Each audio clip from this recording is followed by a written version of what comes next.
Supplementary demands के ऊपर आपने बोलने की मुझे इजाजत दी। इसका मतलब यह है कि आप सप्लीमेंट्री डिमांड्स के जरिए आप सरकार से पैसा मांग रहे हैं सरकार चलाने के लिए।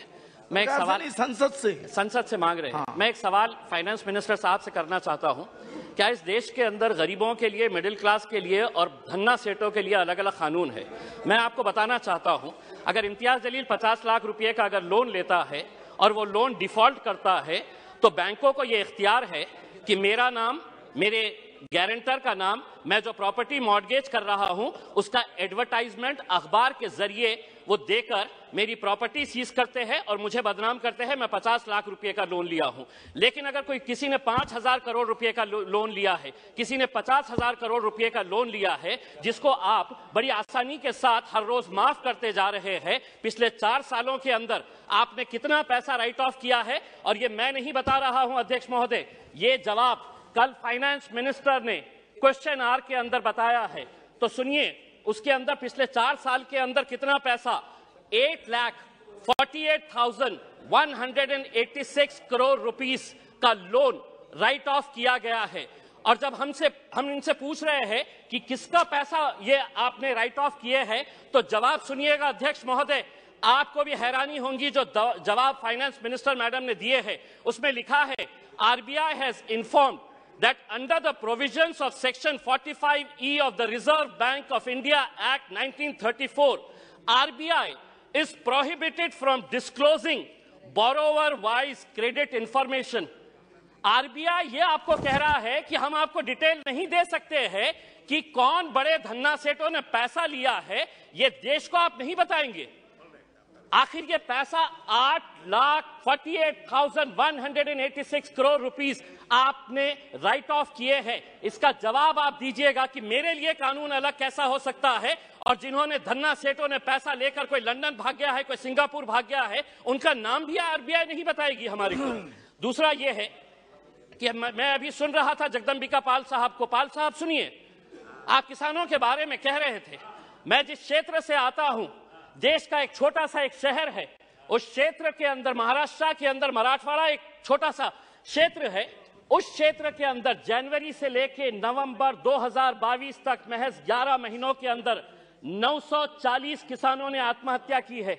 मैं देश की बात नहीं कर रहा हूं, मैं सिर्फ मराठवाड़ा एक जो देश का एक छोटा सा हिस्सा है, कहीं ना कहीं आपकी कुछ नीतियां गलत हो रही है अध्यक्ष महोदय, कहीं ना कहीं आपकी नीतियां गलत हो रही है। वरना इन किसानों की मौत को आपने सिर्फ एक आंकड़ा बनाकर रख दिए है। 940 किसान अगर सिर्फ एक क्षेत्र से मर रहे हैं और ये कहते हैं कि नहीं हमने किसानों के लिए इतना किया है, तो क्या वजह है कि आज किसान अपनी जान दे रहा है?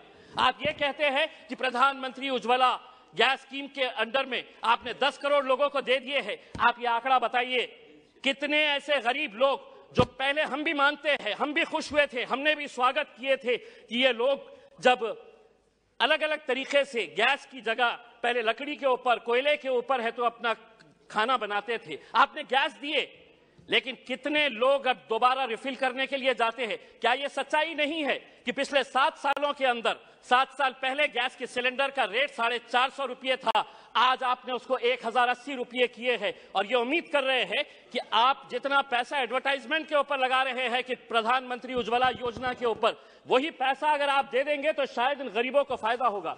अनएम्प्लॉयमेंट, आज बेरोजगार, ये आंकड़ा मैं नहीं बता रहा हूं, कोई मनगढ़ंत आंकड़े नहीं बता रहा हूं, centre for monitoring Indian economy इनके आंकड़े आए हैं। तो सुनिए फाइनेंस मिनिस्टर साहब, अनएम्प्लॉयमेंट रेट इन इंडिया अभी 8% के ऊपर आया है।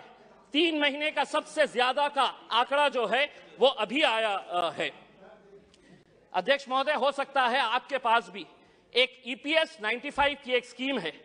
बुजुर्ग लोग, ऐसे बूढ़े लोग, और मैं फाइनेंस मिनिस्टर साहब को यह बताना चाहता हूं कि इनके पास भी सर 65 लाख ऐसे पेंशनर्स हैं जिनको पेंशन कितनी दी जा रही है? 250 रुपये, 500 रुपये। फाइनेंस मिनिस्टर साहब से मैं इसलिए मुखातिब हो रहा हूं कि ये मेरे शहर से आते हैं। अगर देश के फाइनेंस मिनिस्टर साहब, मैं आपको कहता हूं, लीजिए एक नाम भी नोट करिएगा, सुलोचना गडप्पा, 70 साल की महिला है, औरंगाबाद में रहती है। सुलोचना गडप्पा, फाइनेंस मिनिस्टर साहब, नोट करिए, आप औरंगाबाद शहर से ही आते हैं, उसको कितनी पेंशन दी जाती है? 250 रुपये। 70 साल की, कोई बच्चा नहीं है, और 250 रुपये के अंदर वो अपना घर का बसेरा करेगी। मेरा यह कहना है कि पेंशन स्कीम के अंदर आपके पास कितना पैसा है, वो पैसे से ईपीएस 95 के पिछले कई सालों से, और हर एमपी को इन लोगों ने खून से अपना लेटर लिखकर आपको निवेदन दिया है कि हमारे लिए कुछ तो भी करिएगा करके, आपके पास भी दिए हैं, आपकी भी फोटो छपी थी उसमें। दूसरा यह है कि आप ईएमआई के रेट्स तो बढ़ा रहे हैं, होम लोन का रेट बढ़ गया, व्हीकल लोन का रेट बढ़ गया, आप एफडी का रेट क्यों नहीं बढ़ा रहे हैं? क्या वजह है कि आप ये रेट्स के अंदर तो बड़ी आसानी के साथ फैसला ले लेते हैं, लेकिन एफडी का रेट जब बढ़ाने की बात आती है तो आप इसके अंदर कोई फैसला नहीं लेते हैं। आप एजुकेशन के लिए पैसा मांग रहे हैं। मैं ये कहना चाहता हूं अध्यक्ष महोदय, अगर स्कूल में टीचर नहीं, कॉलेज में लेक्चरर नहीं, और अगर अस्पताल के अंदर डॉक्टर नहीं, तो वो इमारतें किसी काम की नहीं है। अगर वहां पर अगर आपके पास फैकल्टीज नहीं है, और ये भी मैं मनगढ़ंत नहीं बता रहा हूं, आप ही ने जवाब दिया है, सरकार ने लिखित में जवाब दिया है, यूनिवर्सिटीज के अंदर, सेंट्रल यूनिवर्सिटीज के अंदर प्रोफेसर्स कितनी, अध्यक्ष महोदय, प्रोफेसर्स की कितनी वैकेंसी है? 6180 प्रोफेसर्स की वैकेंसीज है। आईआईटीज और आईआईएम्स, बहुत सारे बीजेपी के हमारे सदस्यों ने कहा कि देखिए हमारे राज्य के अंदर हम कितने आईआईटीज और आईआईएम्स बना रहे हैं। इमारत बनाने से तालीम नहीं पहुंचाई जा सकती है, उसके लिए आपको लेक्चरर्स की जरूरत रहेगी। आईआईटीज के अंदर 4502 लेक्चरर्स, प्रोफेसर्स की वैकेंसीज है। आईआईएम्स के अंदर 493 वैकेंसीज है। दूसरा यह है, एक बहुत अहम सवाल, 2015 के अंदर आपने प्रधानमंत्री आवास योजना शुरू की, हमने स्वागत किया, पूरे देश ने स्वागत किया कि हर बेघर को घर मिलने वाला है। और प्रधानमंत्री साहब का एक भाषण भी है जिसमें उन्होंने खुद ने कहा है, यूट्यूब के ऊपर आप भी देख सकते हैं, कि 2022 तक हम हर बेघर को घर देंगे। फाइनेंस मिनिस्टर साहब औरंगाबाद से है, 50,000 लोगों ने अप्लाई किया है पिछले 6 साल से। आज मैं पूरी जिम्मेदारी के साथ ये कह रहा हूं, एक सादा ईंट तक नहीं पड़ा है। बिल्डिंग बनाने की तो बात छोड़िएगा, आप सादा ईंट नहीं पड़ा। अध्यक्ष महोदय, सिर्फ एक मिनट, एक सादी ईंट तक नहीं पड़ी है। दूसरा यह है अध्यक्ष महोदय, जाते जाते इस मुल्क को, हमने कल के दिन फाइनेंस मिनिस्टर मैडम कह रहे थे कि फास्टेस्ट ग्रोइंग इकोनॉमी है। हम आपसे ये पूछना चाहते हैं, अगर आप एक इतने बड़े माइनॉरिटी के तबके को अगर आप पीछे रखेंगे और आप ये उम्मीद करेंगे कि देश चलेगा आगे, हम क्या कहना चाह रहे हैं? आप हमारी प्री मैट्रिक स्कॉलरशिप बंद कर दे रहे हैं, आप हमारी मौलाना आजाद रिसर्च फेलोशिप आप बंद कर दे रहे हैं। आप ये सोच रहे हैं कि अगर माइनॉरिटीज को हम पीछे रखेंगे तो देश आगे बढ़ेगा। देश को हम भी आगे बढ़ाना चाहते हैं। हम चाहते हैं कि आप सभी का साथ और सभी के विकास